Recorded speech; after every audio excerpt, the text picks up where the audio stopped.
आसिम साहब, सबसे पहले मैं अमरीकी सदर ट्रंप साहब की जो कश्मीर के हवाले से मीडिएटर की पेशकश है, जो उन्होंने सालिसी का किरदार अदा करने की पेशकश की, उस हवाले से जानना चाहूँगी कि किस हद तक आपको लगता है कि भारत इस पर सीरियसनेस का मुजाहरा करेगा, संजीदगी का इजहार करेगा। आपकी क्या एक्सपेक्टेशंस है, क्या इम्कान हैं? जी बहुत बहुत शुक्रिया।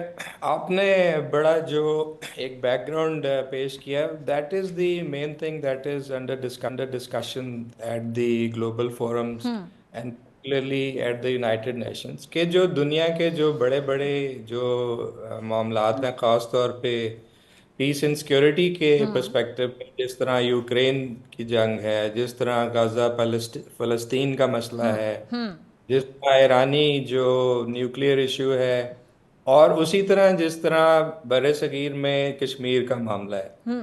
तो ये एक हमेशा से ये लोग कहते रहे हैं कि जो बड़े इश्यूज हैं उनको रिजॉल्व करने की ज़रूरत है, कि जी आप पीस एंड सिक्योरिटी को इंश्योर करें so that you can focus on development and other things.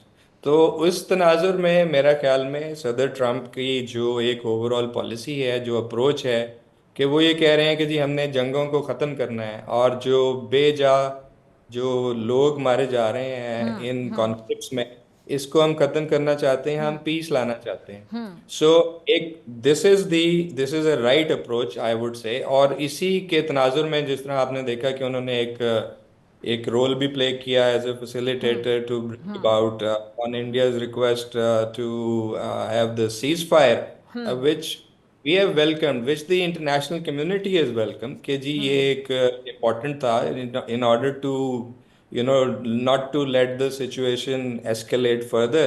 It was very significant what he did, and his comments about Kashmir and US expressing its readiness to play a role, that are also very welcome. आपने भारत की approach की जिक्र किया, तो वो तो आपके सामने आ गया कि ये एक ऐसा मुल्क है, क्योंकि आपने बहुत, मैं सुन रहा था जो आप बैकग्राउंड दे रही थी कि इंटरनेशनल लॉ और जस्टिस की और आप ये वो बातें कर रही थी, जो कि अगर आप भारत की अप्रोच देखें, मेरा ख्याल में पिछले कई सालों से वो इन सब चीज़ों के ऑपोजिट डायरेक्शन में है। अब इंटरनेशनल लॉ की वायलेशन एक हर स्टेप पे ये करते हैं। कभी कश्मीर की रेजोल्यूशन को मानने से इनकार करते हैं, कभी 5 अगस्त 2019 को जो इन्होंने स्टेप्स लिए again in violation of three international law, seventy article 370 35A वाला जी। all of that. So it's a clear violation of their own laws, of international law. और इससे आगे आप आए तो अभी जो रिसेंट दोबारा एक इंसिडेंट होता है, और उसको जिस तरह उन्होंने एक्सप्लॉइट किया कि इंडस ट्रीटी को आप कह रहे हैं कि जी हम सस्पेंड कर देते हैं against violation of international law and the treaty itself. अब जो इनकी अप्रोच है वो तो अभी सामने आ रही है, कि एक तरफ तो मानने से ही इनकारी हैं कि जी अमेरिका ने कोई और रोल सर भी वॉर प्ले। स्ट्रैटेजी, सॉरी मैं आपको इंटरप्ट करी, वॉर स्ट्रैटेजीज भी इनको नहीं पता, उससे भी ला इल्म है, इनको बिल्कुल नहीं पता, बेखबर हैं। उसमें भी आप देख लें कि जी उसमें तो खैर आप शहरी आबादी उसमें को तो कभी खैर नुकसान नहीं पहुंचाते। वॉर के भी कुछ उसूल होते हैं, लेकिन जारी बात है जो लोग बेअसूल होंगे उनके लिए तो कोई उसूल मैटर करेंगे ही नहीं। उसमें तो खैर जो उनकी सुबकी जो मैदान जंग में हुई, वो तो खैर पूरी दुनिया ने देख लिया। और एग्जैक्टली। जिस लौंडे तरीके से जो ये पूरा इन्होंने ऑपरेशन किया, और खुद बता रहे हैं कि जी हमने सिविलियन टारगेट्स को, they were the targets civilian infrastructure, so that is again a violation of international humanitarian law. So ये मैं बताना चाह रहा था कि हर स्टेज पे ये इंटरनेशनल लॉ की वायलेशन करते हैं, ये उनका एक बिहेवियर है विच इज एस्टेब्लिश्ड। और जहाँ तक फिर ये एक बातचीत का ताल्लुक है और कश्मीर का और एक सालसी का, तो उसमें आपने वो देख लिया कि ऑलरेडी दे आर सेइंग कि जी हम तो ये मानने को तैयार नहीं है कि जी बातचीत होगी और अमेरिका का रोल या किसी और का रोल, ये कोई नई बात नहीं है। ये इनकी हमेशा से ये एक पॉलिसी रही है। एक तरफ दूसरे लोगों को, दूसरे मुल्कों को ये बताते हैं कि जी आप बीच में ना आए, हम पाकिस्तान से बायलैटरल बातचीत हाँ, करेंगे इन मामलात पर। और ठीक। बायलैटरल जो डायलॉग है उसको साला साल से खुद ही सस्पेंड किए रखा है। और जब एक ये पूरी, ये this is a established practice in international अच्छा आसिम साहब, अफेयर। मुझे ज़रा ये बताइएगा, आप चूंकि वहाँ बैठे हैं और आप वहाँ से रियल पिक्चर देखकर हमें बता सकते हैं, और ये कैमरे की आंख से लोग आपको देख भी रहे हैं, सुन भी रहे हैं, तो मैं आपकी मौजूदगी का फ़ायदा उठाते हुए ये जानना चाहूँगी कि मसला कश्मीर इस पूरी सिचुएशन में ज़्यादा हाईलाइट हो गया अगर देखा जाए, और ट्रंप साहब का मीडिएटर की पेशकश करना ये छोटी बात नहीं है, क्योंकि सुपर पावर है अमेरिका और वहाँ के जो सदर हैं उनका ये पेशकश कर देना ये बड़ी बात है। गो कि मुझे तो इससे खास उम्मीद नहीं है, पेशकश कर देना, कई बार आप जो अच्छा लीडर होता है वो देखता है कि किस तरफ एक टेम्परेचर रेज हो रहा है, राइज हो रहा है, तो वो क्या करता है कि जी वो जहाँ पे लोगों की ज़्यादा सिंपैथी होती है या जहाँ पे आवाम में आपकी मकबूलियत बढ़ सकती है, पॉपुलैरिटी ग्राफ बढ़ सकता है, तो आप उस तरह की राय दे देते हैं। ट्रंप साहब की अगर हम माजी को भी देखें तो रशिया, और आपको याद होगा यूक्रेन का जो मामला था, तो उन्होंने कहा था 24 घंटे में ये खत्म हो सकता है मामला, लेकिन उसके बाद आप देख लें कि यूक्रेन से जब सदर वहां गए तो उनके साथ इनका जो एक बड़ा अजीब सा बिहेवियर था वो भी आपके सामने है। तो आपको लगता है कि जो कश्मीर के हवाले से उन्होंने स्टेटमेंट दी है किसी हद तक संजीदा हो सकती है, ये सिर्फ हम एक सिफारती सतह पे कह दें कि एक स्टेटमेंट है,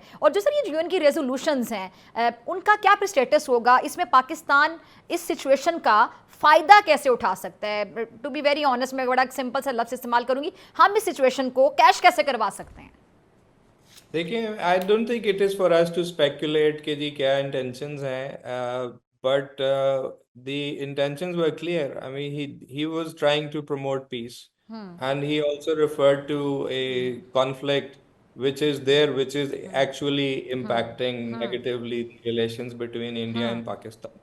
और ये बात समझने की ज़रूरत ये है कि ये सिर्फ सदर ट्रंप ने ये बात नहीं की कि बातचीत होनी चाहिए और जो आउटस्टैंडिंग इश्यूज हैं दोनों मुल्कों के दरमियान वो रिजॉल्व होने चाहिए, डिप्लोमेसी एंड डायलॉग। ये जितने तमाम ममालिक, सऊदी अरेबिया की स्टेटमेंट देख लें आप, कतर की देख लें, यूएई की देख लें, तुर्की, चीन, रशिया, इवन अक़वाम मुत्तहिदा के सेक्रेटरी जनरल, हर एक ने ये बात की है। तो ये चीज़ उभर कर सामने आई है। ठीक है। आई थिंक ये इस चीज़ की अक्कासी करती है, ये इस चीज़ की रिकग्निशन है कि ये जो मामला पाकिस्तान और भारत के दरमियान हर चंद सालों के बाद दोबारा उभर के सामने आते हैं, कशीदगी होती है और ऐसी सूरत हाल डेवलप हो जाती है, इसके पीछे तो जम्मू कश्मीर का मामला है। वो जब तक आप हल नहीं तो करेंगे आसिम साहब, तब आपको तक। हल के लिए कितनी उम्मीदें हैं, कितनी एक्सपेक्टेशंस है? आपको लगता है कि भी हल की तरफ मामला जाएगा, या फिर ये भी सालों लटका रहेगा, सिर्फ एक सफारती सतह पर बयानात की हद तक रह जाएगा, उसकी नजर हो जाएगा, आगे कुछ नहीं होगा प्रैक्टिकली? देखें, हमारी तो पाकिस्तान की पोजीशन तो बिल्कुल क्लियर है और साला साल से क्लियर है। और ये because there are two parties here, the ball is on India's court clearly. International community is saying that this needs to be done. Now if they want to continue to be in defiance, it's there, because on ground the situation is not with them. और कश्मीरीज जो हैं वो totally alienated हैं इस वक्त, और मजीद alienate होते जाएंगे ठीक है। जैसे टाइम गुजर रहा है। So it is high time that there is this dialogue which should be renewed, and the focus should be on Kashmir and to ठीक है। See how can. और इम्पॉर्टेंट चीज़ ये है कि ये नहीं है कि जी कोई कह देगा कि जी कश्मीर का मामला इस तरह हल होना है या उस तरह हल होना है। हमारे पास फ्रेमवर्क मौजूद है और वो यूएन सिक्योरिटी काउंसिल की ठीक। रेजोल्यूशन प्रोवाइड करती हैं। उस फ्रेमवर्क के अंदर हमने देखना है कि आप किस तरह उस रेजोल्यूशन की तरफ जाते हैं। अच्छा सर, ये ट्रंप साहब का जो मशरक़ वस्ता में जो बढ़ती हुई दिलचस्पी है, इंटरेस्ट है, उस पर बड़ी बात हो रही है, उस पर बड़े अंदाजे लगाए जा रहे हैं कि इसके महरक़ात ये हो सकते हैं या ये वजूहात हो सकती हैं। उसमें बहुत से लोगों की राय ये भी है कि जिस तरह मशरक़ वस्ता में अमेरिका का बढ़ता हुआ जो किरदार है, इंटरेस्ट है, वो शायद चाइना और रशिया के रोल को भी महदूद करने के मुतरादिफ हो सकता है। आप इस चीज़ को कैसे एनालाइज करेंगे, कैसे देखते हैं? ऑब्वियसली ये चीन और रूस का आपने जिक्र किया, they would also be watching all of these developments very closely.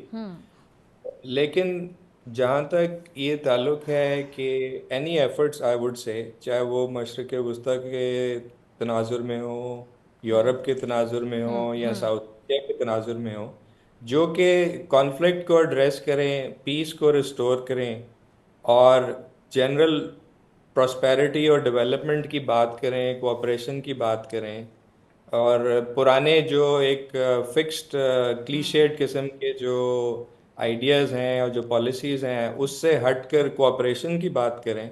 So I think on the whole the international community would be welcoming, but important point which you were saying in the beginning is that all of this needs to be done in full compliance and respect of international law and legitimacy. आप ये नहीं कर सकते कि आप वो जो international law और जो यूनाइटेड नेशंस की रेजोल्यूशंस अबाउट कश्मीर और अबाउट पैलेस्टाइन आप उसको साइड पे रख दें और आप कहें कि जी हम कोई नई चीज़ करने जा रहे हैं. So the respect for international law and the respect for sovereignty and territorial integrity of countries, peaceful resolution of disputes, non-aggression, non-use of force. These are very important concepts in whole of this.